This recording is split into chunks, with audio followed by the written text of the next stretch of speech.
Good day. Today is Sunday, 3rd November, and we continue to have a situation of conflict in the Middle East and in Ukraine, though clearly there is now growing pessimism and doubt about the situation in Ukraine, both in Ukraine itself, as we shall see, and amongst Western governments and commentators. I'll return to the topic of Ukraine shortly later in this program. But today, I'm going to start again with the situation in the Middle East, and specifically looking at what Iran is intending to do over the next few days and the next few months. Now, yesterday was an important day in the Iranian political calendar, in that it is the anniversary of the seizure by Iranian students, or theological students, if you prefer, back in 1979 of the US Embassy. Now, this is an event which continues to inspire great, strong feelings in both the United States and Iran. In the United States, the memory still sparks outrage and anger. In Iran, at least on the part of some people, there is pride, and the Iranians even have a name for the day. They speak of it as being a day when Iran acted against global arrogance. That is apparently the official title of the commemoration. And amongst the speakers on that day was the supreme leader of Iran, Ayatollah Khamenei. Now, Khamenei made many comments and points over the course of his speech, which was again conducted at the Imam Khomeini Husseiniya, which I assume is a mosque in Tehran. It's the place where he seems to mostly address people. Anyway, he was there and he was speaking and he delivered a speech. I don't have the full speech. The Iranian media has provided many extracts from it. He discussed the events of long ago, the seizure of the US Embassy, at great length. He defended it against critics, including, by the way, internal critics. It seems that such do exist in Iran.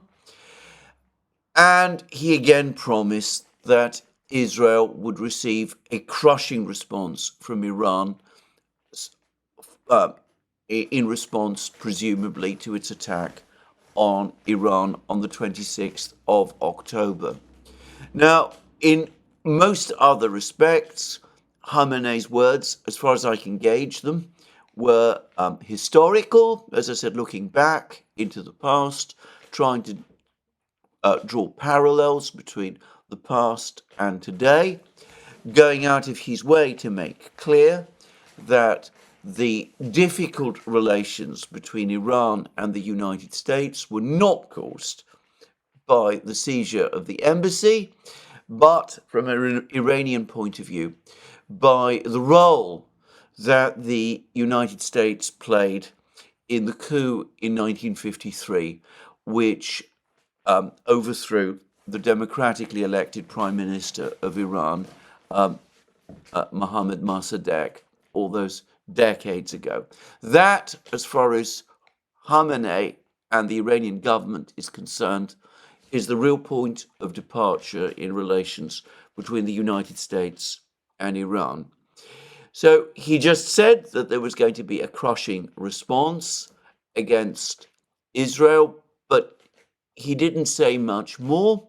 He didn't provide any details, obviously, as to what that crushing response was going to be. And he dropped no further hints or possible hints on the nuclear weapons issue. However, other Iranian officials in the commemorations, which took place yesterday, were not so reticent. And again, perhaps the most forthright was the commander of Iran's Islamic Revolutionary Guard Corps, General Hossein Salami. And he actually spoke today, but again, it was made clear that these were comments made on the occasion of the National Day Against Global Arrogance. In other words, the commemoration of the seizure of the US Embassy all those decades ago. And I'm going to read the account of General Salami's words published by the Tasnim, the semi-official Tasnim news agency, which, for the record, I believe has a particularly close relationship with the Islamic Revolutionary Guard Corps, though I want to stress, I don't know that for a fact. That's what I've heard. It may or it may not be true. Anyway, Salami is reported to have said this, that the United States is the arch enemy of the Iranian nation, and that its ally, obviously, is Israel. He used very strong language, much stronger language, talking about Israel than I'm prepared to do.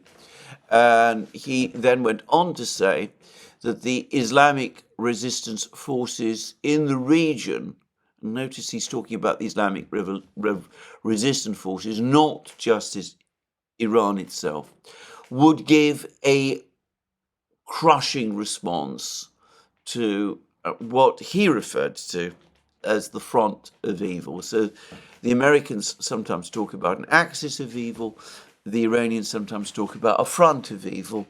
And, well, it's not difficult to figure out who they mean.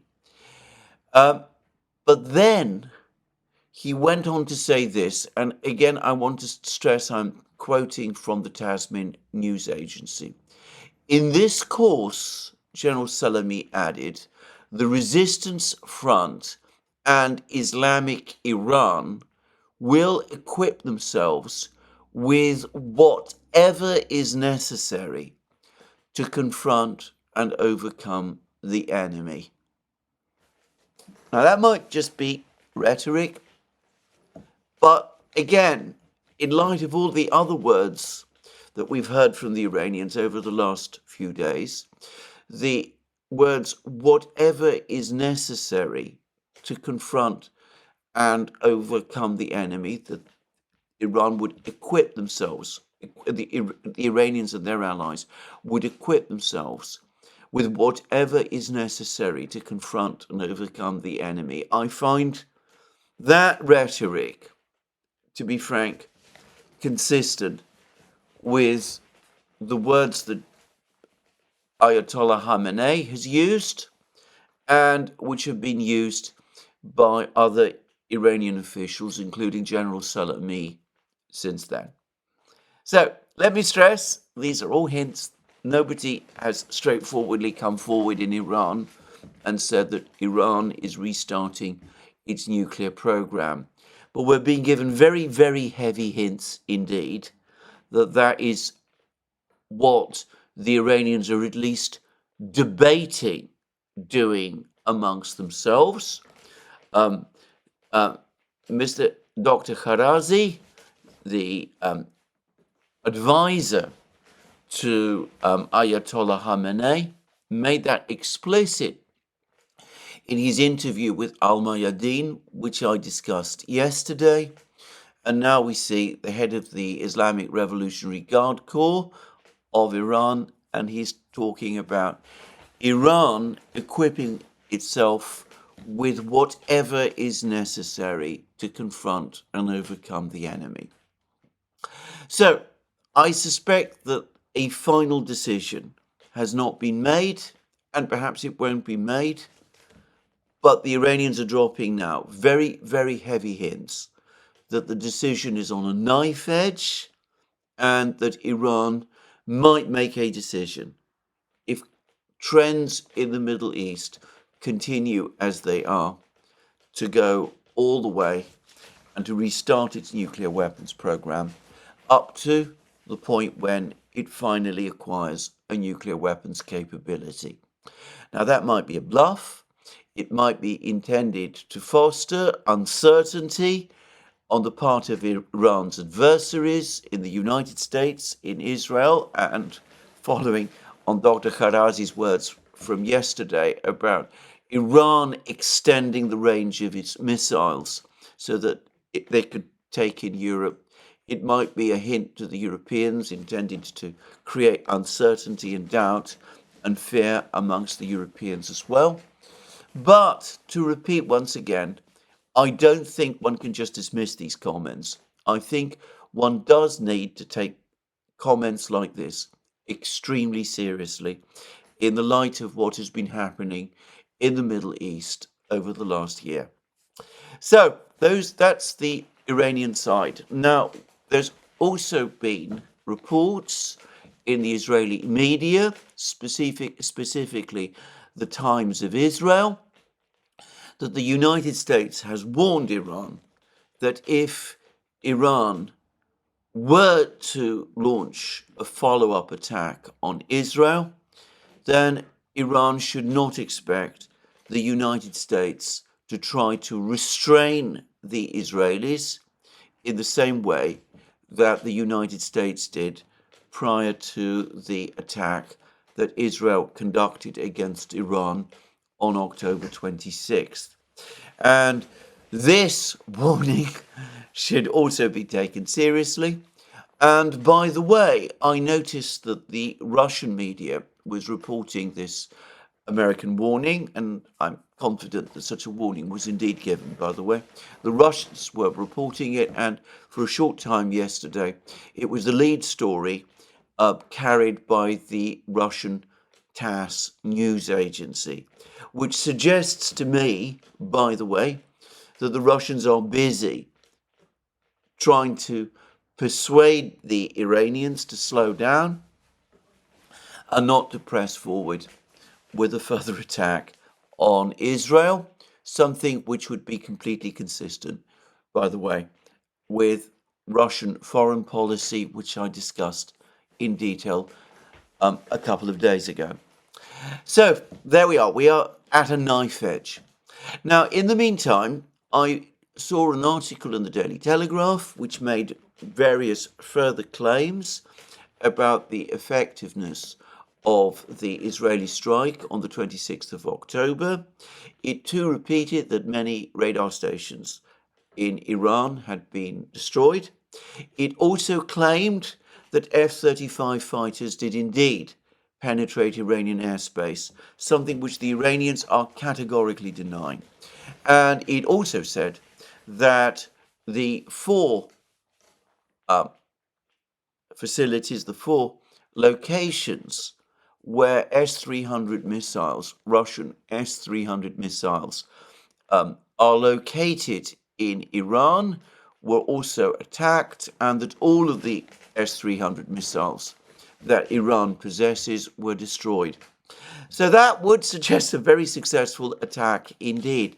But again, no real corroborating evidence provided to confirm those claims.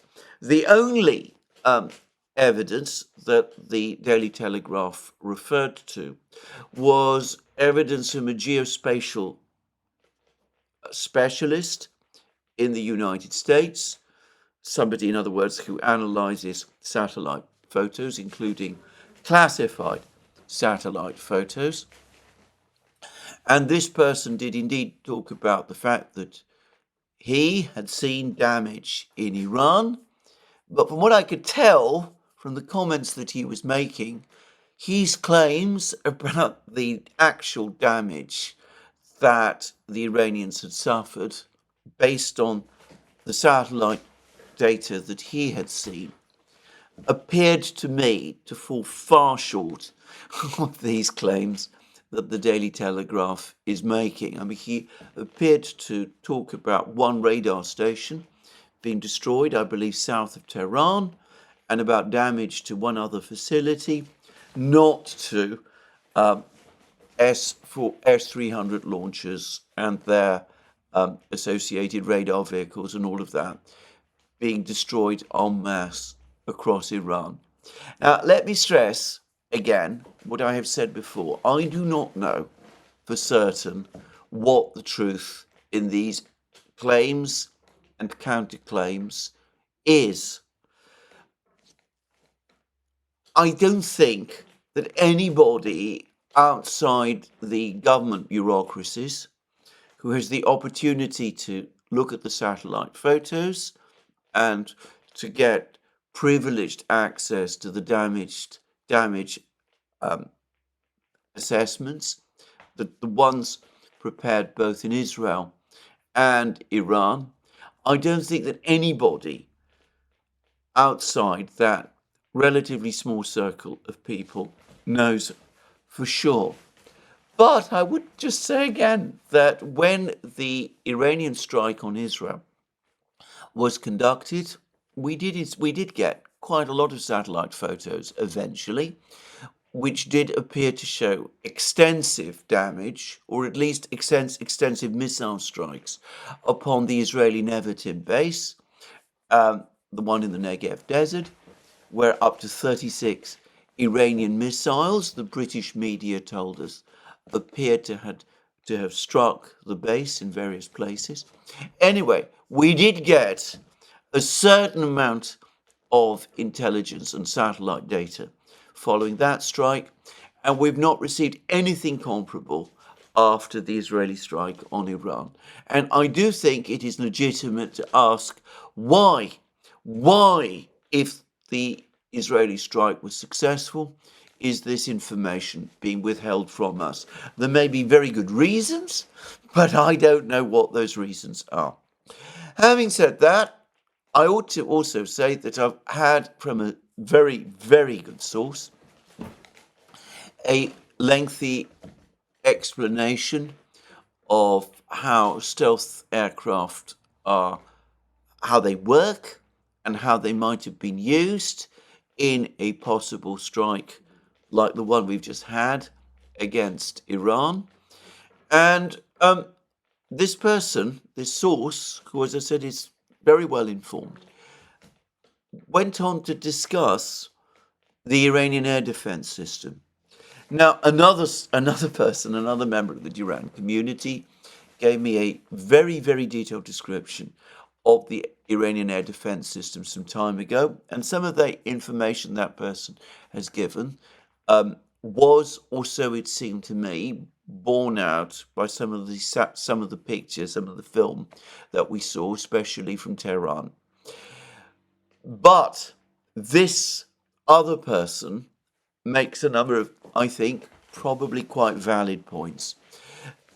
The point he's making is that the Iranian air defense complex, like much of the Iranian armed forces, consists of a complex mixture of some very advanced, very modern pieces of equipment.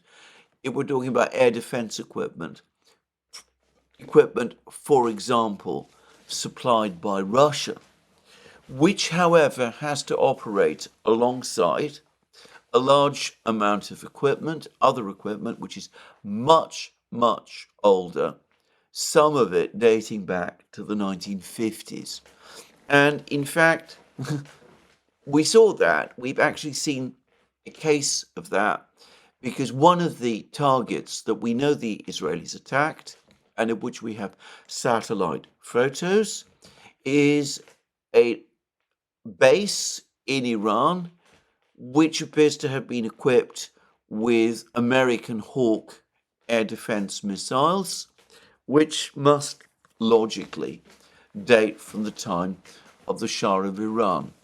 Presumably, the Iranians themselves have updated these missiles, at least to some extent, but we are talking about very, very old systems.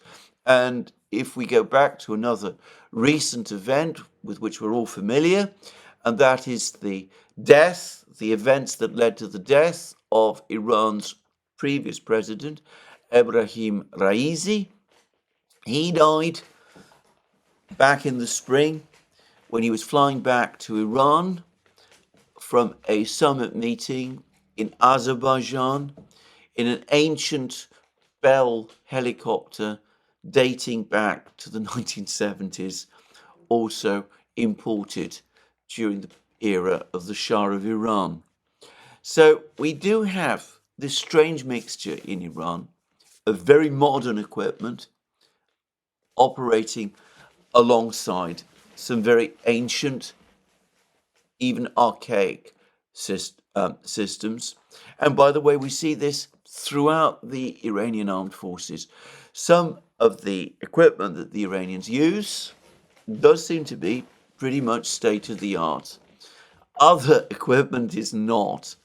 The Navy is a visible example of this, with Iran producing what it calls frigates. The Russians would call these ships corvettes. They're actually relatively small, but they seem to derive, at least in concept, from warships that the Shah of Iran acquired, as I understand it, in Britain in the 1970s. So, as I said, a strange mixture, some very advanced equipment operating alongside some very old equipment.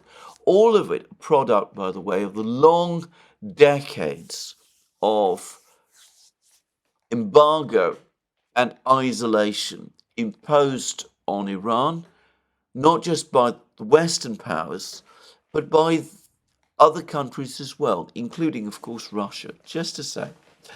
Now, the point is, when you have an air defense system like that, especially given the enormous size of the country, and by the way, the fact that much of the country is very, very mountainous, which must, to some extent at least, also disrupt radar coverage, it is impossible to provide full coverage across all of Iranian airspace, and there will be many leaks and points where missiles and even aircraft perhaps can enter and can maneuver in a way that might make it possible for them to attack even the more modern systems from unexpected directions.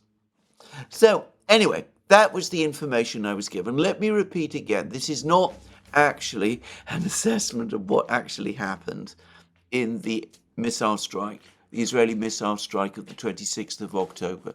It was simply an explanation of some of the problems that the Iranians might have encountered in repelling that strike. As to what exactly did happen, it's very, very difficult for outsiders to work out, and I personally don't believe that there is enough information in open sources to make absolutely sure. Anyway, that's what I wanted to say about the situation in Iran. The Iranians seem to be drifting towards launching another strike on Israel. That might be because the Israeli strike upon them was a significant blow, and they feel that they have to conduct a further strike in order to re-establish credibility and deterrence. Or alternatively, it could be that the Iranians feel that they have the Israelis on the ropes and that this is the moment for Iran to attack. By the way, the General Salami, the head of the Iranian Revolutionary Guard Corps, he actually said that the United States is observing its political sunset, and the Americans and Israelis have approached their point of collapse, and that basically their bluff or their force has been called. Now, if you take these comments seriously, that might suggest that at least General Salami believes that the Iranians have the Israelis on the ropes, and that might be why he's agitating for a further strike and potentially for the acquisition of nuclear weapons in order to guard against any potential ultimate Israeli counterstrike. I'm not, by the way, insisting on this analysis of General Salami's words, it could again all be just rhetoric. But anyway, there we are. So I don't know what is going to happen, but the Iranians do seem to be drifting towards launching another strike on Israel. There may be, well, there are divergent explanations as to why they might be preparing to do that. And they are dropping very heavy hints. In fact, Dr. Kharazi, as I discussed yesterday, went well beyond hints that they are now giving serious thought to restarting their nuclear weapons program. Whoever the new president of the United States is, they're not going to have any time, in my opinion, to stop and think once they are inaugurated. They're going to have to deal with this situation, this crisis situation that's developing in the Middle East very, very fast, because the stakes there, judging on what the Iranians are saying, are very high. Presumably, there will need to be intelligence assessments. I accept that there is wide scope to collect intelligence about what's going on in Iran. As I said, the president needs to speak to his or her advisors urgently to get all of the information and come to some rapid decisions about what to do, because all the evidence is that the situation is deteriorating, and deteriorating in a very dangerous way. Anyway, that's what I wanted to say about the situation in the Middle East. Lots of things continue to play out in Gaza and in Lebanon. I'm not going to make any claims to knowledge about the state of the fighting in both of these places. The only thing I think one can say, and it is important, is that in both places, both in Gaza and in Lebanon, Hezbollah and Hamas are still there. They're still fighting. Clearly, they haven't been defeated, or at least they haven't been defeated yet. And judging by the rhetoric that's coming from Iran, the Iranians don't expect them to be defeated either.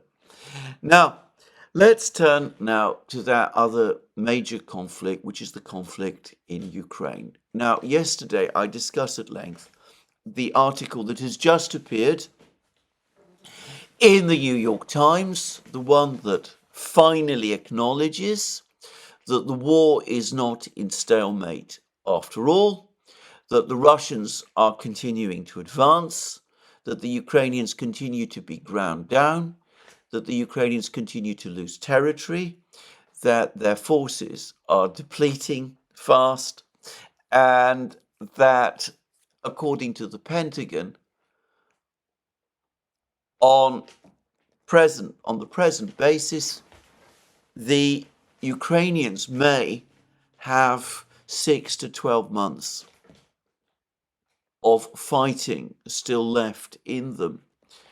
But beyond that, it's going to be very difficult for them to keep the war going, because the loss rates are too high and the replacement rates are too low. And in fact, we've had some further information about this, and it's all been discussed in another massive blog piece that Simplicius the Thinker has done on Substack. And we learn that the Russian military is continuing to grow, and this is apparently based on Western sources. The Russians are continuing to recruit between 25 and 30,000 new contract recruits each month. These are people who are not conscripts, just to make clear. They are people who are volunteering to join the Russian armed forces because they are being paid very good salaries to do so. And this is the basis upon Russia's military expansion, which has been ongoing ever since the start the first few weeks of 2023, the Russian army has been steadily growing in size. In the final weeks of 2022, the Russian army grew in size because Putin announced a mobilization of 300,000 men. These were, as I pointed out at the time, people who had left the army recently, mostly contract soldiers who had gone back into civilian life after their contracts ended. They're all called up and brought back into the army, and that helped the Russians stabilize the situation on the front lines in the autumn and winter of 2022. And then from about January 2023, the Russians launched a major recruitment drive, and it continues. Now, at one point at least, the Russians were recruiting around 30,000 men a month. There's some reason to think that that number has fallen back slightly. It could perhaps be 25,000 a month. But the point is, they're still recruiting. Their loss rate, if one follows the media zona totals, is below the recruitment total. Of course, these soldiers, the people who are joining up the Russian army, need to be retrained. There's going to be a major retraining process. Any soldier, any man who joins the Russian army now is going to need at least 6 to 12 months to be ready before they can be assigned to an actual combat unit. That, of course, depends. The period of training will depend on whether they have served in the armed forces before and how recently. Many Russian men, of course, do go through the Russian army through the conscription process. So there is a large pool of people in Russia with some knowledge of military matters and some background in military matters. But anyway, just to continue, even those who've been conscripts, and even those who've been conscripts fairly recently, almost certainly are going to need to be trained up, at least to some level, before they can be committed to the army again.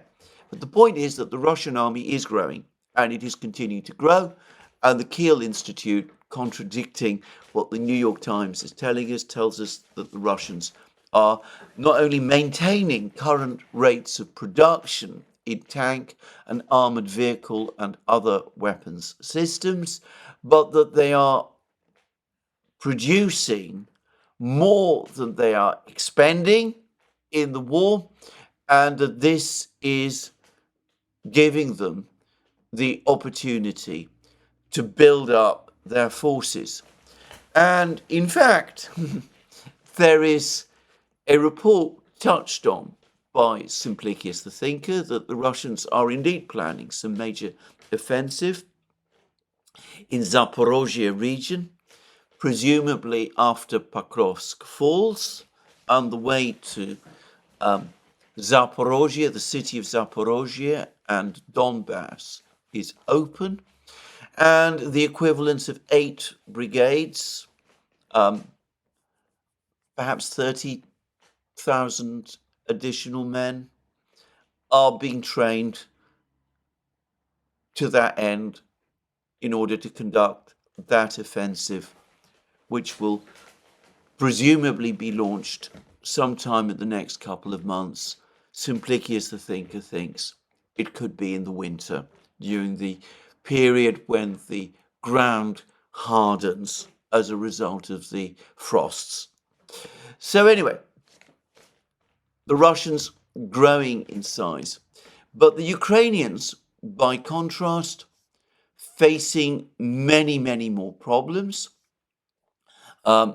Their attempts to mobilize have not gone so well.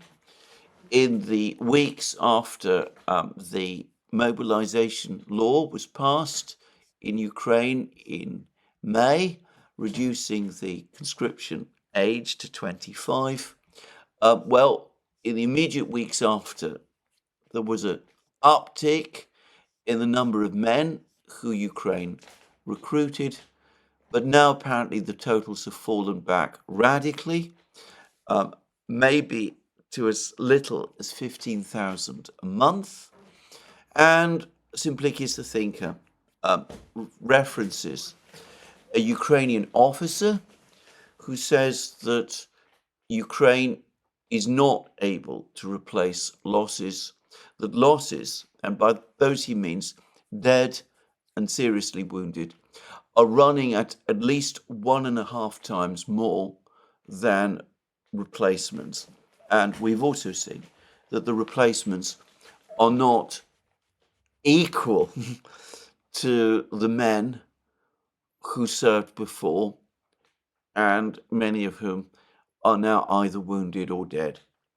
So the Ukrainian army is gradually shrinking in size, and the Russian army is continuing to grow in size. There's also apparently a problem of desertion. Now, the Ukrainians are saying that there are around 100,000 prosecutions, or that there's an investigation in Ukraine for around 100,000 prosecutions of men who have deserted. The Military Summary Channel suggested that the true total of deserters is much less. The actual number of people who have deserted from the Ukrainian army is far fewer than this. But the problem in some ways is even worse, because what the Military Summary Channel is suggesting is that many Ukrainian brigades are, in part at least, staffed by ghost soldiers. In other words, the officers pretend that there are more soldiers in a brigade or in a battalion than there actually are, so that the authorities in Kiev forward the wages for this nominal strength of the battalion, and the officers corruptly pocket the wages of those soldiers who don't actually in reality exist. Now, I don't know whether this is true, but it would not be inconsistent with many of the things I've heard about corruption in Ukraine up to now. If it is true, then the situation with actual manpower on the front lines is probably even worse than these desertion numbers suggest, because what the Military Summary Channel said is that when investigations are done to find out how many soldiers are actually serving in a particular unit, that is when the officers who've been corruptly pocketing the wages suddenly announce that the soldiers have deserted, which would imply that there's many other units where manning levels are far below their declared level, because most of the soldiers are ghost soldiers. By the way, a lot of the same thing happened in the last years of the Vietnam War. The South Vietnamese army experienced something of the same problem. Now, let me stress, I don't know whether this is true, but one way or the other, whether Ukraine is experiencing an explosion of deserters, or whether, on the contrary, the reality is that the Ukrainian military is, at least in part, staffed by ghost soldiers, the result is the same. There are fewer and fewer soldiers actually serving with the Ukrainian army, and the number is reducing week by week and month by month. And if there is a problem of ghost soldiers, then the Pentagon might be over-optimistic in thinking that the Ukrainians have as much as 6 to 12 months left. It may be that those are based on false figures about the size of the Ukrainian army overall. Just saying. Now, Simplicius the thinker also makes the entirely correct point that the Ukrainian military, Zelensky, could buy themselves, in theory, more time by lowering the conscription age to 18, as has been widely discussed. And that would be deeply unpopular and potentially destabilizing within Ukrainian society. And the cohort of 18-year-olds in Ukraine is very small, but it would certainly provide younger men, in several 100,000 of them, who could be used to fill out the brigades. They might be unmotivated, they might be very unhappy about being in the army, they might be wanting to desert, but at least they would be there. The problem is, even if this is done now, it will take time to train these soldiers, most of whom are probably come to the military with even less of an understanding of military affairs than the older men who have been through the conscription process have done. And, well, it's easy to see how a flood of very young, very unhappy, very demoralized young men might actually create more problems for the Ukrainian army than it solves. Just to say. Anyway, there it is. We will see what the Ukrainians do. But in the meantime, even as things turn increasingly bleak on the battlefronts, we have now had more comments from the Ukrainians about negotiations, and they come from Andrei Yermak, Zelensky's implacable and apparently frightening chief of staff. And Yermak, again, appears to have reiterated, I believe he was talking over the course of a press conference, he appears to have reiterated again that all of the conditions that Ukraine has set for the end of the war, for negotiations, remain the same as always.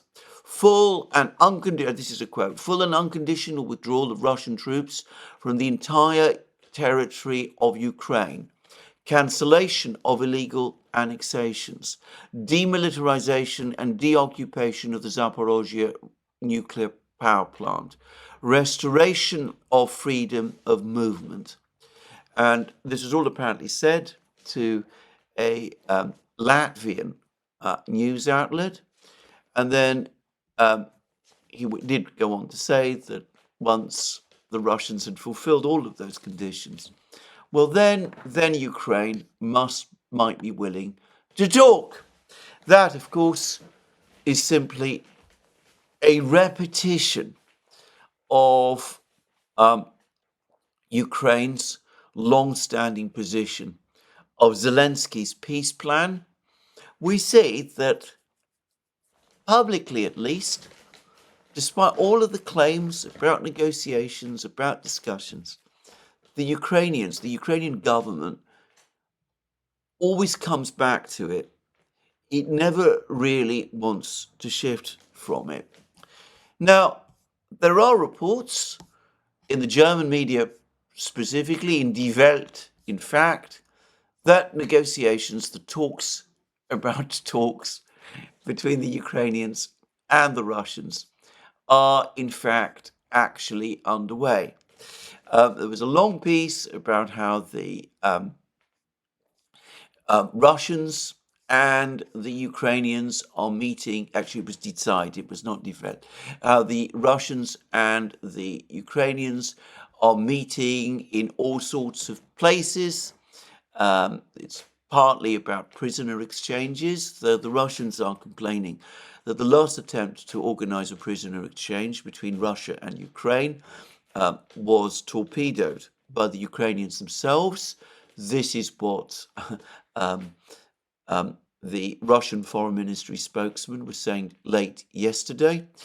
And anyway, the site says that there have been discussions held in Copenhagen, in Kiev, in Davos, in Jeddah, and with the participation of G7 countries and China. And that everyone knows that negotiations between Ukraine and Russia are now inevitable. The only question is when and how. I have to say that may be true, but I have seen absolutely no actual evidence that that is really the case. And no doubt Ukrainian and Russian people connected to the various governments, they do from time to time meet with each other. I remember I think it was over a year ago now, I was provided with some details by a source in Russia about meetings which had in fact taken place between people from Ukraine, senior people, important people in Ukraine, and important people in Russia.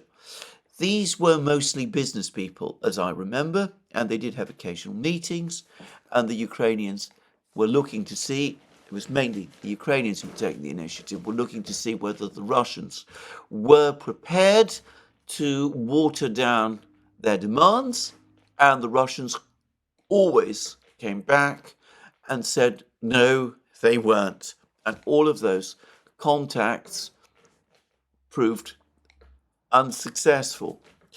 And it seems to me that this is again exactly what we're seeing, that the Ukrainians continue to reach out through various intermediaries and through business people, trying to find out whether the Russians might be prepared to talk about Zelensky's peace plan, because that remains their objective. And the Russians simply come back and insist that they are not. Now, yesterday, there was a discussion about Ukraine at the level of the Security Council, and the rather formidable Russian ambassador there, Vasily Nebenzia, went out of his way to make absolutely clear that the Russians were going to stick to their positions, that all of the things that they discussed and want, all the objectives that were set out by Putin at the start of the special military operation, neutrality, denuclearization, demilitarization, denazification, all of those things, they remain absolutely in place, and that the Russians are not shifting on any of them. They were actually very, very tough statements and comments from Nebenzia, and I've no doubt that he's speaking with the full authority of the Russian government. And Nebenzia also reiterated Lavrov's points that with each day that passes, the situation on the ground becomes less favorable to Ukraine, and with each day that passes, that means that any future negotiations will also be less favorable to Ukraine than they would be if those negotiations on the Russian conditions were to begin now. So I don't see much sign that the Russians are shifting, and based on Yermak's comments, I don't really see any evidence that the Ukrainians are shifting either. And if we go back to the site, it talked about negotiations, contacts being held in Copenhagen, Kiev, Davos, and Jeddah. And I have to say that already makes me skeptical. The talk about negotiations taking place in Copenhagen seems to me to be a reference back to the first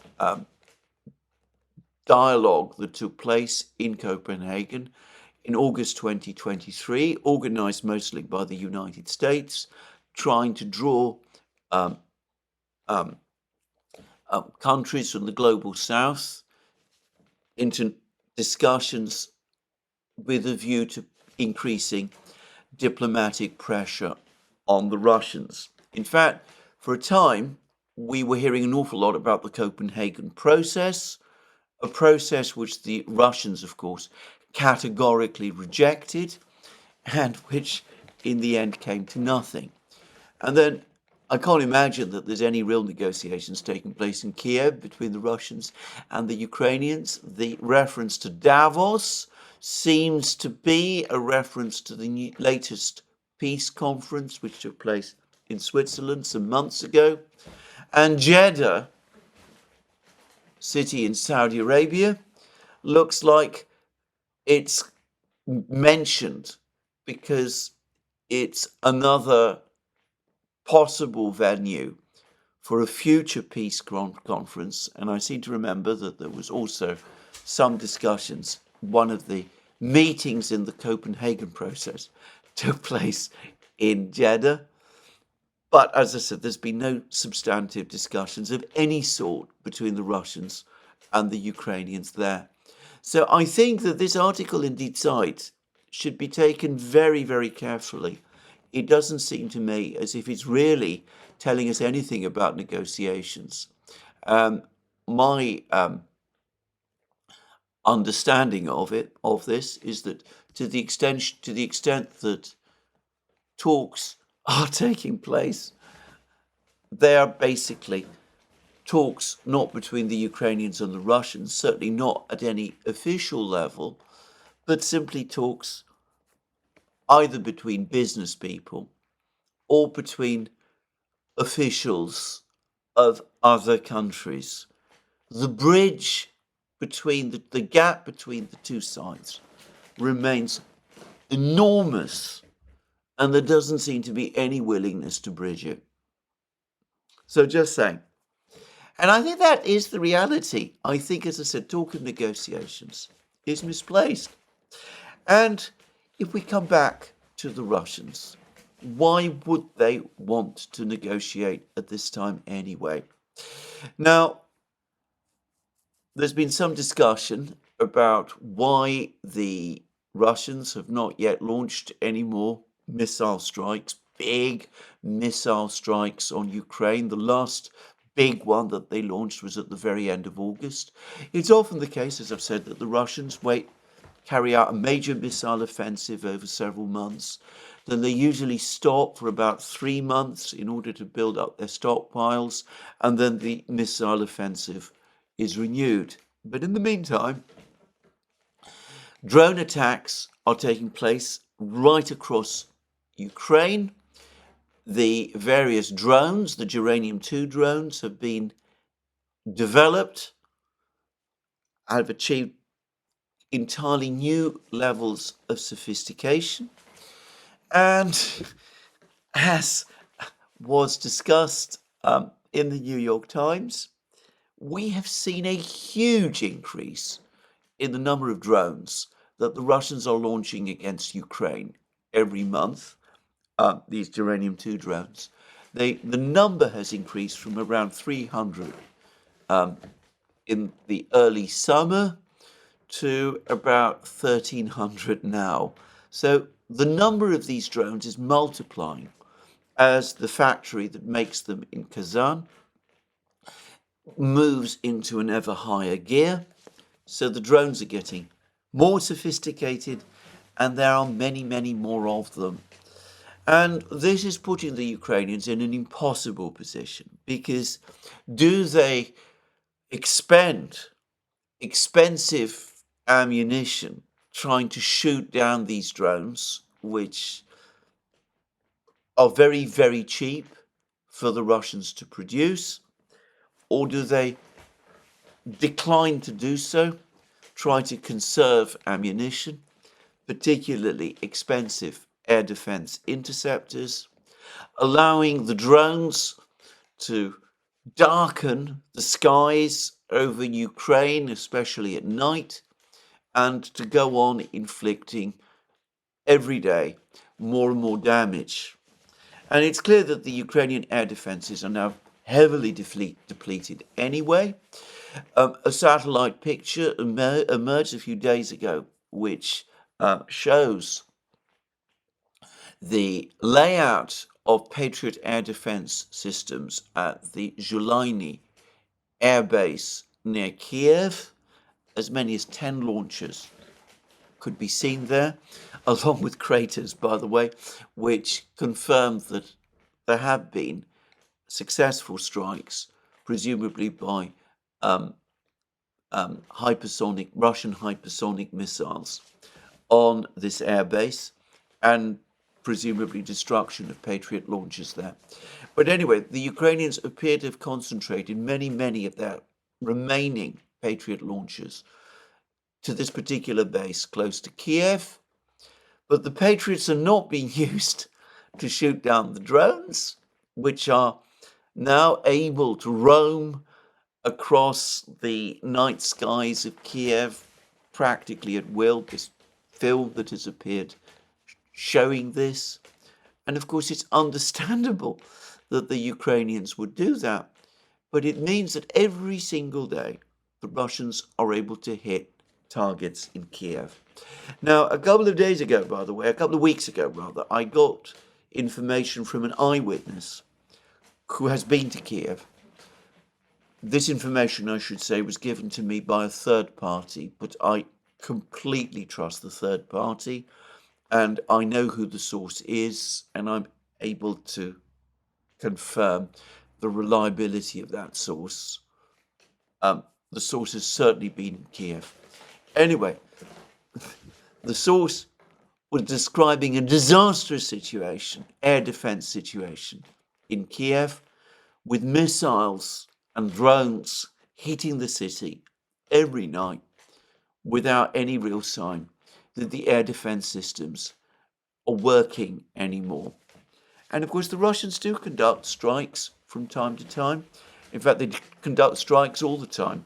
These are mostly tactical strikes using tactical airborne missiles, KH-39s and 59s and KH-38s.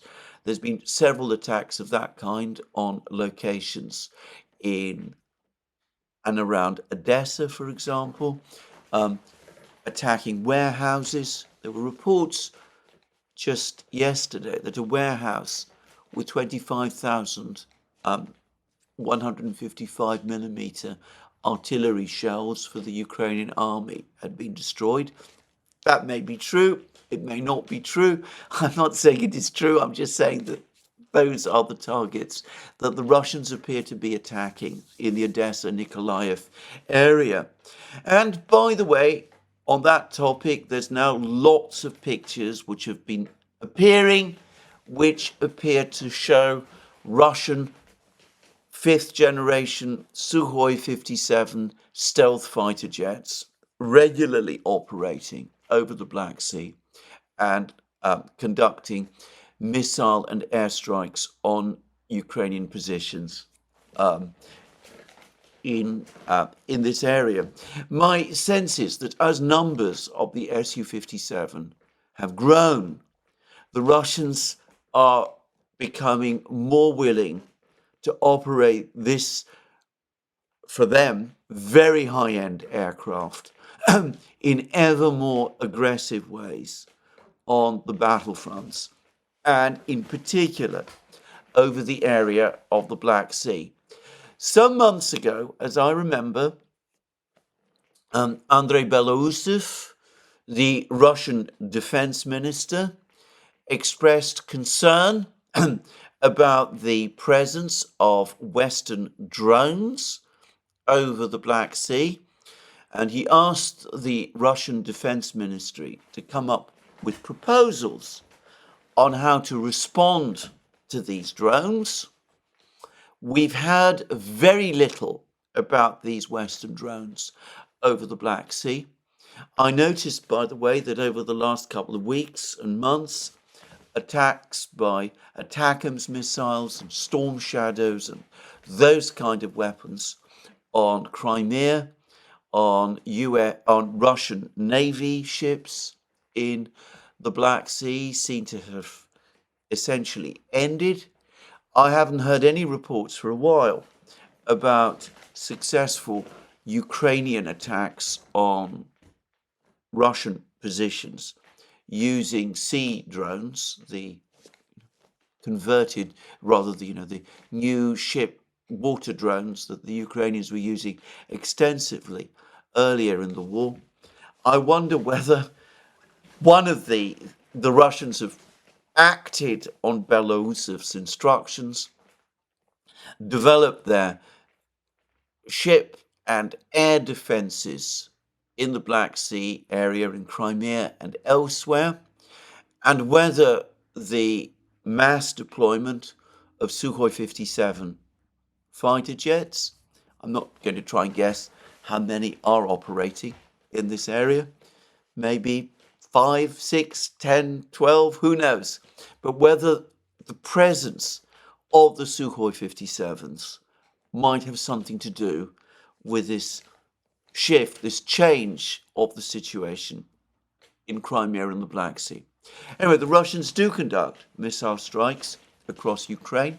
They also, by the way, conduct lots of strikes using tactical Iskander ballistic missiles. There was a very dramatic picture of no fewer than 4 Iskander missiles being used against a single target. I believe this was either in the city of Sumy or in Kramatorsk, I forget which one.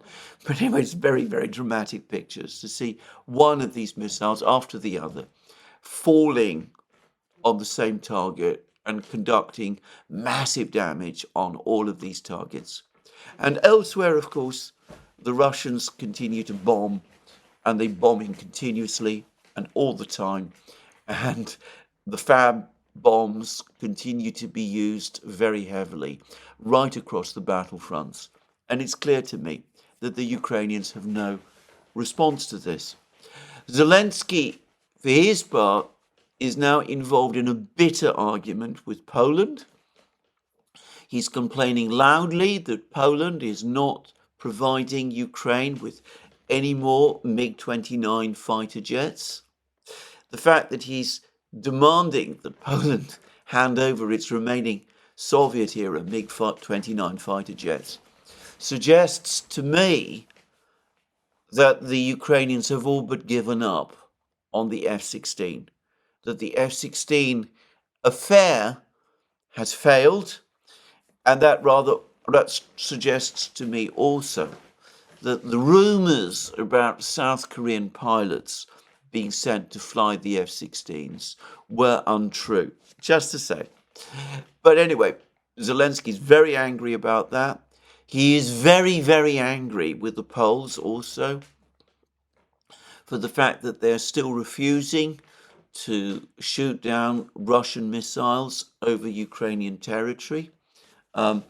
He's all but accusing the Poles of cowardice, just as happened with the previous Law and Justice Party government in Poland, which basically saw a collapse in its relations with Ukraine just before it was voted out of office. So the very pro-EU, pro-Western government of Donald Tusk and Radek Sikorski, which has now replaced that government, is going at very fast speed through the same cycle, starting by saying that it was totally loyal and faithful and determined to support Ukraine, only finding that the demands that the Ukrainians make upon it are so excessive that even Poland eventually is being pushed away. So relations between Poland and Ukraine apparently deteriorating. And from a Ukrainian point of view, from Zelensky's point of view, the failure or inability of Poland to provide air defense equipment to participate in defending Ukraine from missiles continues to be a major cause, a major bone of contention. Zelensky is in fact publicly complaining that Ukraine is not getting the air defense assets from the West that it was promised. And yesterday, the New York Times was saying that the problems with ammunition supply, which was such a big issue for Ukraine last winter, have now been solved. But along comes Mariana Bezuglaya, the dissident Ukrainian MP, and she says that this is far from the case. In fact, what's happening is that ammunition is in such short supply that the Ukrainians are playing a game of take from Peter to pay Paul. Some brigades are being left without ammunition in order to ensure that other brigades, I'm talking about artillery ammunition, that other brigades are provided with it, that there is, in other words, a constant juggling game going on. Anyway, I've described the overall situation in some detail in this program, but the important thing to say is that the Russian offensive right across the front lines continues. General Syrskyi, the overall Ukrainian military commander, he's actually now said that Ukraine is being obliged to withstand the most powerful offensive that the Russians have launched against it since the first weeks of the special military operation in 2022. In fact, and in reality, in terms of numbers of men and machines, in terms of air power, in terms of missile power, and all of that, the Russian offensive, which is underway now, is on a much bigger scale than the offensives that the Russians launched in February and March 2022. According to Syrskyi himself, at that time, the Russian army numbered no more than 100,000 men, the army that marched into Ukraine at that time. And according to his own figures, it is now about 6 times bigger. Anyway, what is going on the battlefronts? Well, we've had actually more news over the course of yesterday and this morning, and most of the news continues to come from the area of, well, you might call it the Kurakovo battlegrounds. Apparently, lots of pictures have now appeared showing the Russians in control of a village called Maksimivka. This is a village somewhat to the east of Yasnaya Polyana and Shakhtarska, and north of Ukrainka and west of Bogoyavlenka. These are all the villages that the Russians have captured over the last few weeks and which are located somewhere north of Ugledar, the fortified town that the Russians have captured in this area already.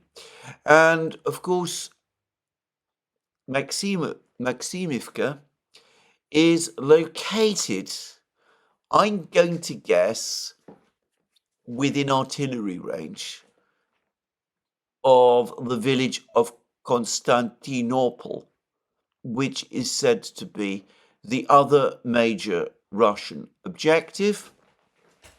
If the Russians capture Constantinople and other villages in this area, Yantarnie, Suchy Yar, Zelenivka, Rozliv, Urakli, and ultimately Andreevka, further north, then of course the Ukrainian forces in Kurakovo are in effect trapped in another cauldron, and in fact an impossibly difficult cauldron, one that as we will see, they would not really be able to escape from.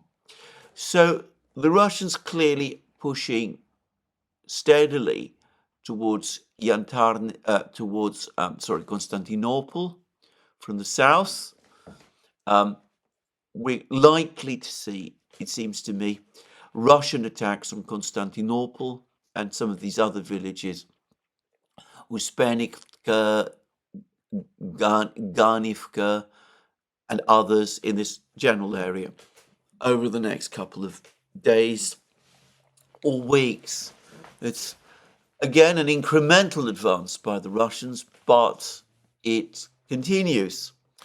And there's also lots of reports which are very difficult to judge and assess because, again, these are reports, they're not, I think, backed by film or anything of that kind, that the Russians are still, not only still in Kurachovo itself, where they broke into the eastern part of the town some days ago, but that they're pushing through Kurachovo and that they're gradually increasing the area of Kurachovo that they control by pushing westwards.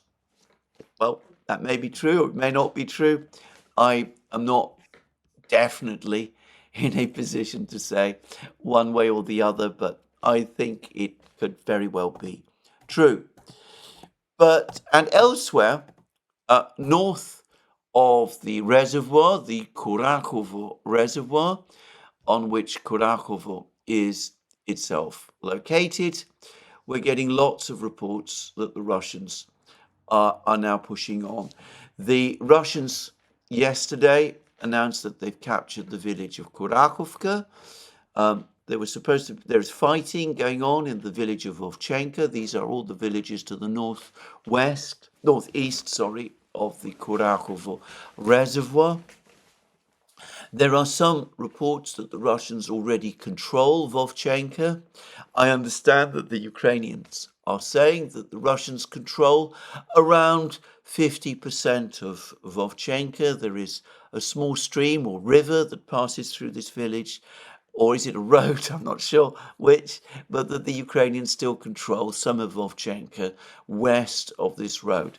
And there's also claims that the Russians, perhaps pushing from the west, from Kurachovo and Girnik, but also maybe from the north, from Novoselidivka, place that they've either partly or completely captured, which lies to the south of Tsukurinye, further north, that the Russians are also pushing towards the villages of Ilinka and Berestki, which are on the northern side of the Kurachovo reservoir.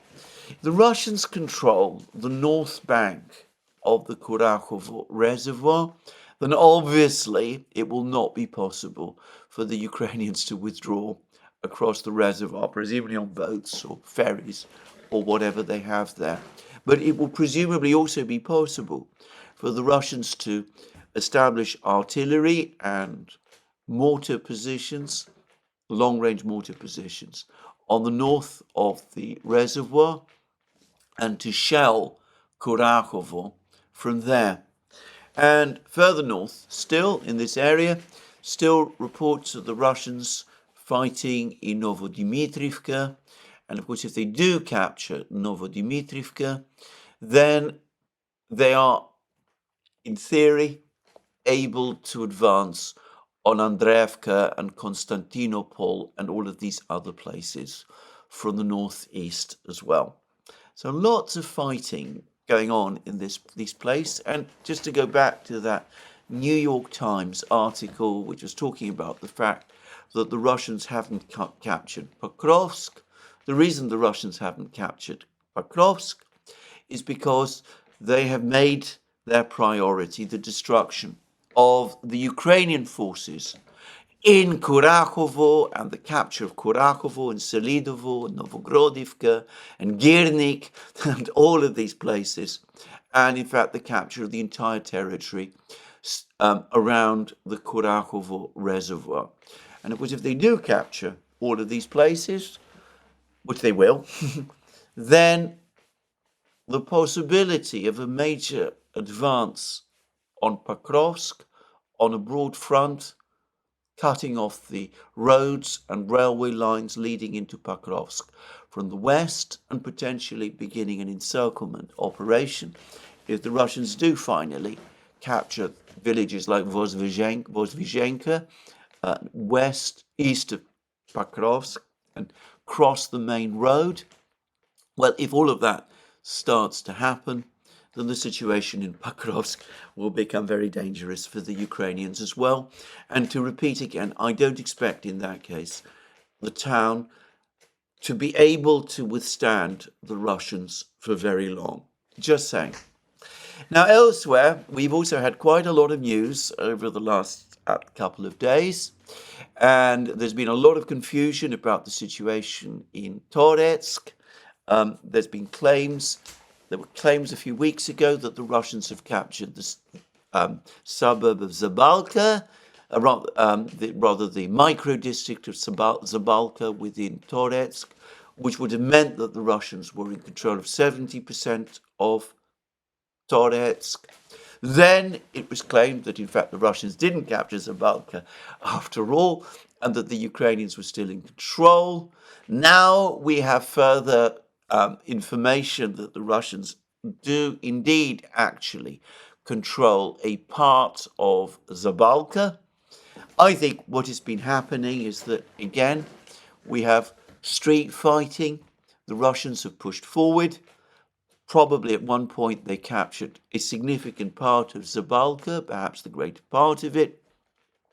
The Ukrainians, knowing that were that to happen, Toretsk would ultimately fall. Then counterattacked. They briefly, for a couple of days, pushed the Russians back. The Ukrainian counterattack has exhausted itself, and now the Russians are advancing again. And when they do capture Zabalka, or recapture the whole of Zabalka, it will be forever. It will be once and for all. So Toretsk has taken a bit longer than I thought was the case 2-3 weeks ago, but it still seems to me that the direct trajectory of travel there is still very clear, and it's only a matter of time before the Russians are in full control of this fortified town. And in Chasiv Yar, something has started to happen which suggests to me that the battle for Chasiv Yar might also be drawing to an end. And that is that the Russians are starting to drop leaflets on the Ukrainian troops who are defending themselves in Chasiv Yar, calling on them to surrender.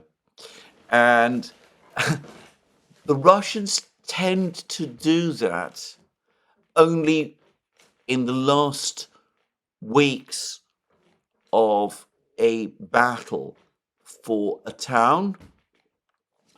And all of that suggests to me that this long, very complicated and very difficult battle for Chasiv Yar, which would be, by the way, once Chasiv Yar falls, the final end of the battle for Bakhmut. Chasiv Yar, in my opinion, should be best understood as part of the Bakhmut conurbation. So that will be the final end of the Battle of Bakhmut.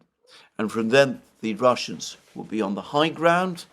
And when Toretsk falls, and Chasiv Yar falls, it will be a much more straightforward matter to capture Konstantinovka, which will be on the low ground, and then the great last big culminating battle.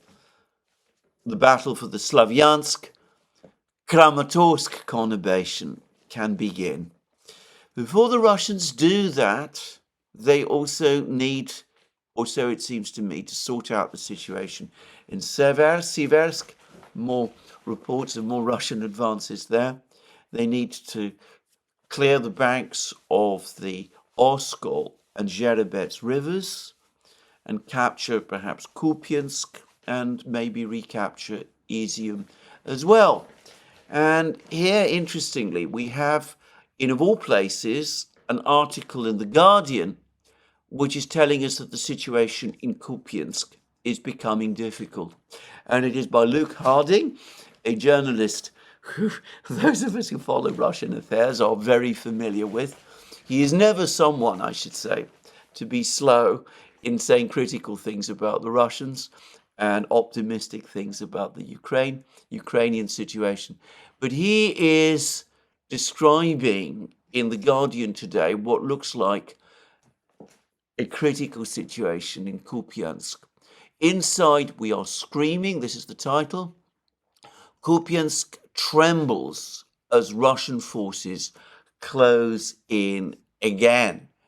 And we're told that the Russian army seized Kupiansk in the early days of Putin's 2022 invasion. Ukrainian soldiers took it back 8 months later. For most of the last 2 years, the front line across the Oskol River and a series of rustic hamlets barely changed. In recent weeks, however, the Russians have been advancing. Across the front line, Ukrainian defenses are crumbling at the fastest rate since 2022. In October, Russia swallowed nearly 500 kilometers of Ukrainian territory, including more than 15 square miles around Kupiansk. 2/3 of these losses of territory have been in the neighboring Donetsk region. Ukraine's southern sector there is close to collapse. Russian combat units are now less than 2 miles from Kupiansk. A little to the south, troops have already reached the Oskol River, turning Ukrainian-controlled territory on the left bank into 2 separate and shrinking bulges. Been following the reports by the Russian telegram channels and by the military summary channel. You'll know the exact details about this. Bridges across the river are relentlessly bombed. Moscow's apparent plan is to flatten Kupiansk and then reoccupy it. So a grim situation in Kupiansk, and this isn't information now coming from Russian telegram channels or the military summary channels. It's coming from The Guardian, from Luke Harding. The situation around Kupiansk is becoming critical, and it looks as if the Russians are likely to attack Kupiansk fairly soon. It's a smallish place, by the way. The Oskol River runs through it, but it's looking increasingly difficult to defend. We're told, and this is again from Luke Harding, since the beginning of October, the situation in Kupiansk has become dramatically worse. Russian kamikaze drones are flying above the city, targeting people waiting at bus stops. We can't deliver humanitarian aid. They see a pickup truck and hit it with a drone. You can't outrun them. That's what the mayor of Kupiansk is telling Luke Harding. About 2,200 residents remain as missiles crash around them. And the Russians also dropping heavy bombs.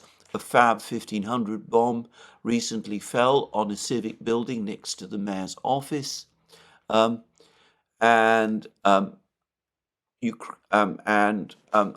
guys, this is the mayor again, are fighting for every centimetre. Unfortunately, the civilized world isn't giving us enough weapons. The same story that all the Ukrainians are now saying. They've been told that the West would save Ukraine, and it is not doing so. And there's further north reports that having captured the citadel area in Volchansk, the Russians are about to begin further advances to clear all of Volchansk north of the Volcha River. And there are pictures now that Russian bombing of Ukrainian positions in southern Volchansk is intensifying. Meanwhile, and to round off this video, I have had a fascinating and very, very interesting description from an unimpeachable source with very, very high quality sources in Russia of what is happening with the North Korean troops. And yes, there are North Korean troops in Russia, but the description I've been given is that these men, these North Korean troops, appear to be engaged mostly in training. And by the way, according to these reports, it would be months before these troops were combat ready, despite the fact that apparently the Russian instructors are finding these North Korean troops totally enthusiastic and incredibly anxious to begin fighting. In fact, the Russians are actually alarmed about this. They've never apparently experienced anything quite like this sort of keenness to go into battle. And they do have some doubts about some of the doctrines that the North Koreans have. Apparently, in the North Korean army, retreat of any kind is unthinkable, which is absolutely not the Russian philosophy, as we have seen many times in this war at all. And the Russians are trying to get the Koreans to understand that occasional retreat is not dishonorable and it's not a sign of defeat. It's sometimes the tactically wise and correct thing to do. And the description that I've been given, which I think is, as I say, should be treated as authoritative, is that the North Koreans are in fact being brought close to the battle lines. They are being assigned to various Russian units in fairly small groups. They're not participating actively in the fighting, but they are witnessing fighting very close by. They're seeing how the Russian artillery and the Russian drone operators work, how the Russian infantry fight. They have constant information about this.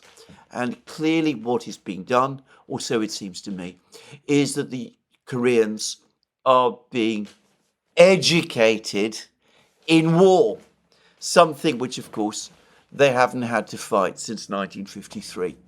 Now, my source thinks that there is a possibility that the Russians will eventually deploy them in battle once the training processes are correct. He's pointed out that the Russians are paying these soldiers. And why would the Russians be paying North Korean soldiers if they weren't intending to use them in battle?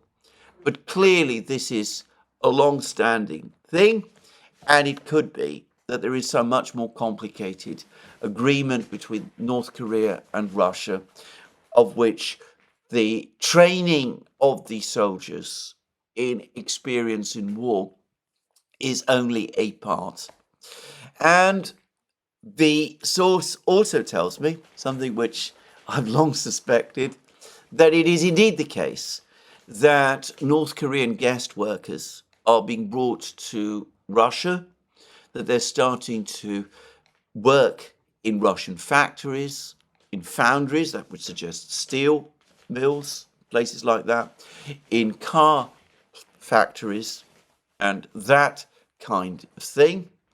And again, these people are being paid, and of course they're able to send remittances back to Russia. All of this, by the way, would be in violation of UN sanctions if it were true.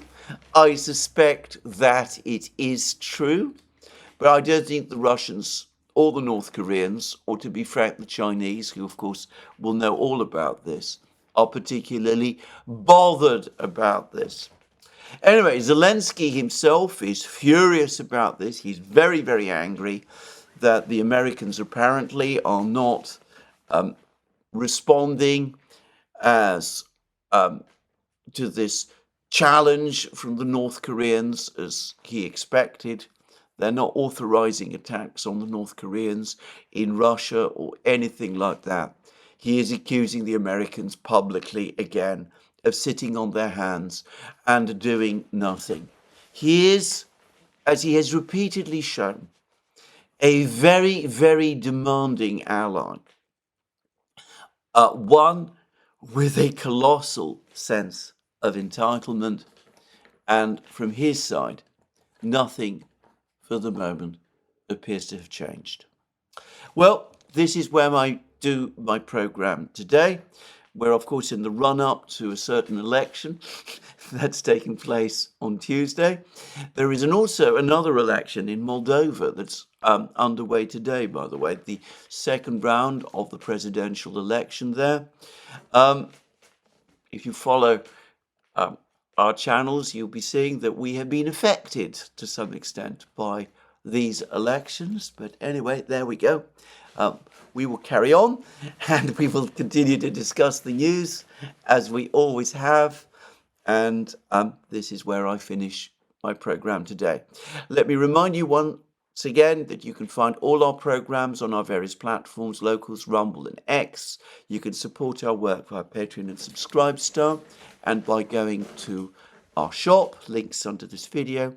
And last but not least, if you've liked this program, please remember to tick the like button and to check your subscription to this channel. That's me for today. More from me soon. Have a very good day.